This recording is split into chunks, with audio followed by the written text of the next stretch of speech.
Hi friends, welcome back to flying bird.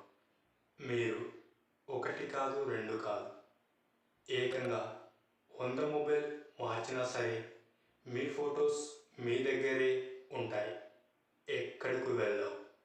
అవును friends, మీరు ఎన్ని మొబైల్స్ మార్చినా సరే మీ ఫొటోస్ మీ దగ్గరే ఉండాలంటే ఈ వీడియోలో చూపించిన విధంగా మీరు చేస్తే తప్పకుండా మీ ఫొటోస్ శాశ్వతంగా మీ దగ్గరే ఉండిపోతాయి.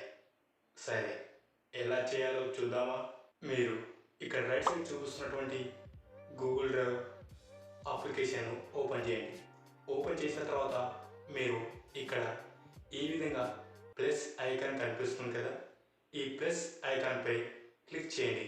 క్లిక్ చేసిన వెంటనే అప్పుడు మనకు ఈ విధంగా కొన్ని ఆప్షన్స్ అయితే చూపించడం జరుగుతుంది. ఇక్కడ మీకు అప్లోడ్ అని చూపిస్తుంది కదా, ఈ అప్లోడ్పై క్లిక్ చేసిన వెంటనే అప్పుడు మీరు మీ ఫైల్ మేనేజర్లోకి వెళ్ళటం జరుగుతుంది. ఒకవేళ మీరు ఆల్బమ్ నుంచి మీ ఫొటోస్ను అప్లోడ్ చేసుకోవాలనుకుంటే ఇక్కడ పైన 3 లైన్స్ కనిపిస్తున్నాయి కదా, ఈ లైన్స్పై క్లిక్ చేయండి. క్లిక్ చేసిన వెంటనే అప్పుడు మనకు ఈ విధంగా SD card, phone storage, images, videos, audios చూపించడం జరుగుతుంది. వీటి నుంచి మీకు కావాల్సినటువంటి ఎలాంటి ఫార్మాట్ ఫైల్ అయినా మీరు అప్లోడ్ చేసుకోవచ్చు. సరే, ఇప్పుడు మనం ఇక్కడ చూపిస్తున్నటువంటి ఫైల్స్ను అప్లోడ్ చేద్దాం. ఈ ఫైల్స్ను మీరు ఇలాగా సెలెక్ట్ చేసుకోవడం అయిపోయింది కదా. సరే, ఇక్కడ మీకు పైన సెలెక్ట్ అనే ఆప్షన్ కనిపిస్తుంది కదా, ఈ సెలెక్ట్ అనే ఆప్షన్పై క్లిక్ చేసిన వెంటనే అప్పుడు మనం సెలెక్ట్ చేసుకున్నటువంటి ఫొటోస్ ఈ విధంగా అప్లోడ్ అవ్వడం జరుగుతుంది. ఒకవేళ మీరు అప్లోడ్ చేయబడినటువంటి ఫైల్స్కు సపరేట్గా ఫోల్డర్ క్రియేట్ చేసుకోవాలనుకుంటే ఇక్కడ ప్లస్ ఐకాన్ కనిపిస్తుంది కదా, ఈ ప్లస్ ఐకాన్పై క్లిక్ చేయండి. క్లిక్ చేసిన వెంటనే అప్పుడు మనకు ఈ విధంగా ఫోల్డర్ అనే ఆప్షన్ కనిపిస్తుంది కదా, ఈ ఫోల్డర్ అనే ఆప్షన్పై క్లిక్ చేసిన వెంటనే అప్పుడు మనకు ఈ విధంగా ఓపెన్ అవ్వడం జరుగుతుంది.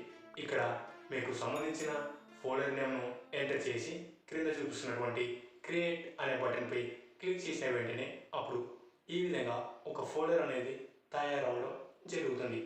ఇందులో మీరు ఇదివరకు అప్లోడ్ చేసినటువంటి ఫైల్స్ను ఈ విధంగా సెలెక్ట్ చేసుకొని మూవ్ అనే బటన్ పైన కనిపిస్తుంది కదా, ఈ మూవ్ అనే బటన్పై క్లిక్ చేసి ఈ విధంగా మీరు క్రియేట్ చేసుకున్నటువంటి ఫోల్డర్లోకి మూవ్ చేయవచ్చు. ఈ విధంగా మీకు సంబంధించిన ఇంపార్టెంట్ ఫొటోస్, ఆడియోస్, వీడియోస్ ఇలా చాలా రకాల ఫార్మాట్ సంబంధించిన ఫైల్స్ను అప్లోడ్ చేయడం ద్వారా మీరు ఒకటి కాదు రెండు కాదు 100 మొబైల్ మార్చినా సరే మీ ఫైల్స్ మీ దగ్గరే ఉంటాయి. కానీ మీరు ఈమెయిల్ ఐడి, పాస్వర్డ్ను పర్మనెంట్గా గుర్తుంచుకోవాల్సిన అవసరం ఉంది. మీరు ఒకవేళ వేరే మొబైల్ చేంజ్ చేసినా ఆ మొబైల్లో ఈమెయిల్ ఐడి ద్వారా లాగిన్ అయితే మీరు అప్లోడ్ చేసినటువంటి ఫైల్స్ అందులో మళ్ళీ మీకు చూపించడం జరుగుతుంది. వాటిని ఆ మొబైల్స్లో డౌన్లోడ్ చేసుకుంటే సరిపోతుంది. మీ ఫైల్స్ మీ దగ్గరే ఉంటాయి. ఈ వీడియో మీకు నచ్చినట్లయితే లైక్ చేయండి, కామెంట్ చేయండి. అలాగే మీ ఫ్రెండ్స్ అందరికీ వాట్సాప్, ఫేస్బుక్, ఇన్స్టాగ్రామ్లో షేర్ చేయండి.